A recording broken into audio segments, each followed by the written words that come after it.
Oke, kita hapus dulu. Kita mulai lagi dari nol, kita marking zone.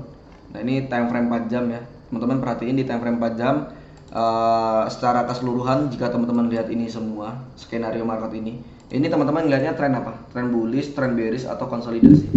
Ayo. Konsolidasi. Betul. Sideways. Sideways market.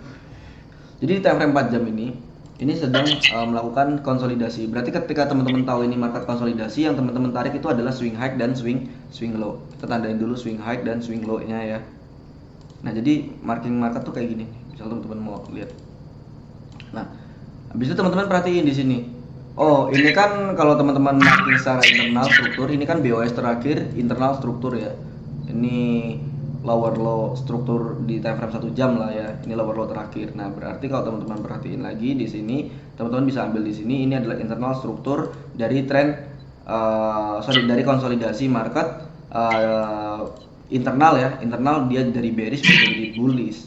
Nah, ini internal. Ingat, ini adalah internal. Harus digarisbawahin, ini adalah internal bukanlah eksternal. Eksternal yang seperti ini ya. Eksternal yang seperti itu. Kalau masih di dalam seperti ini berarti namanya internal. Oke, sampai sini paham dulu teman-teman. Nah, kita tandain dulu ya di sini ya. Nah, kita tandain dulu. Misal teman-teman mau pakai apa lah, bullish lah. Misal tulis bullish. Nah, misal teman-teman mau tulis bullish boleh, gitu kan, atau bearish juga boleh, gitu kan. Nah, setelah itu teman-teman perhatiin ini di sini nih. Di sini ternyata market di sini ya, ini high terakhir di sini. Ini dia, coba teman-teman perhatiin. Nah, di sini ya, ini high terakhir. Ternyata di high terakhir ini dia terjadi fake out ya. Di sini ya ada dia breakout. Ini fake out dan terakhir dia menjadi full fake out ya di sini ya. Cuma teman-teman di sini perhatiin, apakah di sini terjadi perubahan internal secara perubahan tren secara internal dari tren internal bullish jadi tren internal bearish? Jawabannya enggak. Kenapa? Teman-teman perhatiin, ini low dan belum ada ngebentuk high baru. Nah, berarti teman-teman bisa tandain ini adalah new dari high internalnya. Oke ya. Jadi ini tandain. Nah, habis itu teman-teman perhatiin lagi. Di sini ada apa tadi? Liquidity yang tadi teman-teman belajar. Oke. Ya kan? Ini teman-teman mau tarik, ini adalah area support pun ini boleh. Nah, support ini kalau teman-teman perhatiin setelah support ini dia gagal breakout support ini teman-teman ya. Ini dia breakoutnya jadi fake out gitu kan, karena rumus yang tadi wick ketemu wick adalah fake out gitu kan. Nih teman-teman perhatiin fake out. Setelah itu ada konfirmasi candle satu bullish ini, berarti ini teman-teman adalah area zona order teman-teman. Betul? Ini zona order teman-teman dan market bullish naik ya, sekitaran kalau kita ukur kenaikan market ini sekitaran 800 pip ya dari entry teman-teman di sini ya, di area demand ini gitu kan. Kenapa di sini gitu kan? Kenapa entry di sini? Kenapa nggak di sini? Karena ini adalah zona fake out. Kita harus tunggu konfirmasinya seperti itu teman-teman. Oke, paham teman-teman sekarang? Tren ya, ini masih bullish. Nah, setelah itu teman-teman bisa tarik juga di sini dari liquidity 1 ke liquidity berikutnya. Nah, inilah yang dinamain trendline liquidity. Jadi trendline liquidity itu ketika teman-teman nariknya itu adalah wick ketemu wick ya. Jadi di wick-wicknya. Ini kalau kita tulis trendline liquidity TLQ atau gini aja lah, trendline liquidity TLQ, trendline liquidity kalau teman-teman ingin tahu. Ini trendline liquidity. Ini udah breakout, betul ya, ini udah breakout. Nah, sekarang teman-teman perhatiin. Nah, ini kan masuk nih Quasimodo pattern teman-teman, misalnya teman-teman pakai Quasimodo pattern dan lain-lain itu masuk. Nah, cuman teman-teman perhatiin di sini dia masih ninggalin sebuah liquidity. Berarti price masih bisa ngambil di zona liquidity ini, ya kan? Kita habis itu tunggu konfirmasi di dalam liquidity ini. Ya, di dalam liquidity ini kita tinggal tunggu satu konfirmasi penting gitu kan. Jika price ini tidak breakout, misalnya dia besok kan kesini nih pasti nih, ya kan, ambil di MA ini di zona-zona liquidity ini, betul? Nah, pasti dia naik dulu, ngambil liquidity, itu dia turun. Di sini teman-teman tunggu satu konfirmasi. Setelah terjadi seperti ini, baru kita akan buy swing. Oke. Kenapa kita ekspektasi kita buy swing? Teman-teman perhatiin seperti yang aku bilang tadi di sini. Trend internal bullish. Berarti planning kita di bulan ini itu adalah buy swing market di liquidity. Seperti itu. Enak nggak mappingnya? Mudah nggak mappingnya? Mapping itu cepat. Mudah bang, gampang. Gampang kan?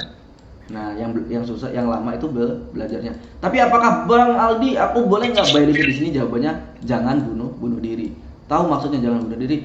Kalau belum ada konfirmasi di sini, misal market ini dia breakout, misal nih market ini breakout, berarti apa yang akan terjadi? Dia akan ambil liquidity di bawahnya sini, baru dia naik.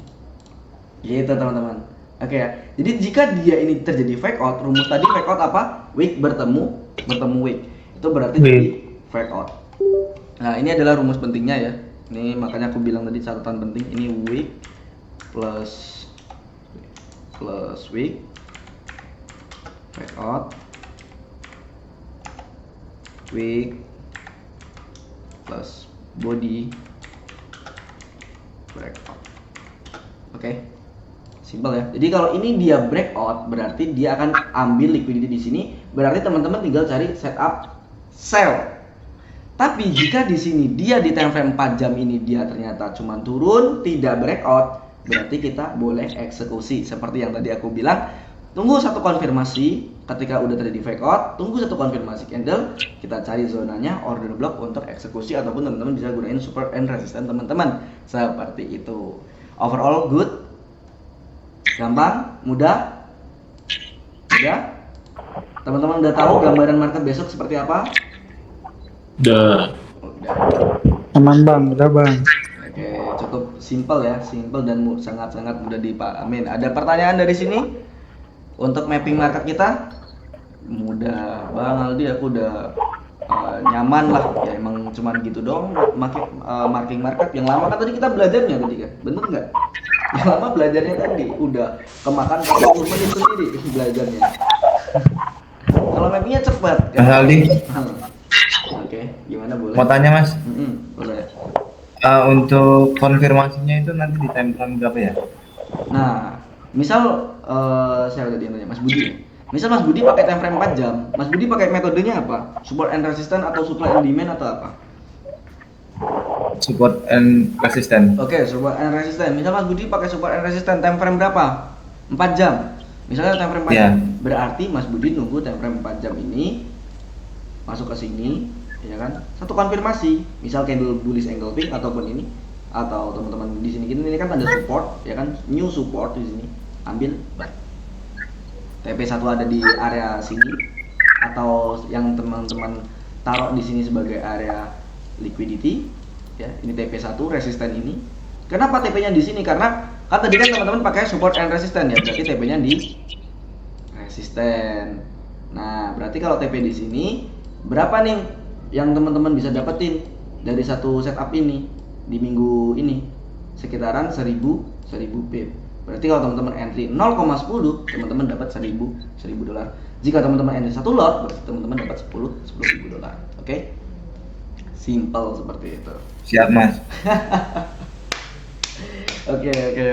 Semoga kalian dari apa yang aku sampaikan tadi, kita udah belajar mengenai fake out, kita udah belajar mengenai breakout.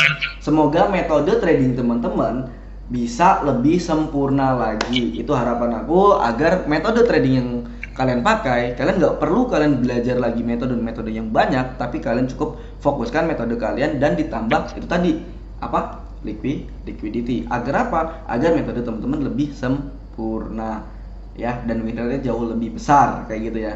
Dan ini adalah, aku jujur-jujuran, ini adalah strategi trading aku yang aku gunain dari 2024 sampai sekarang.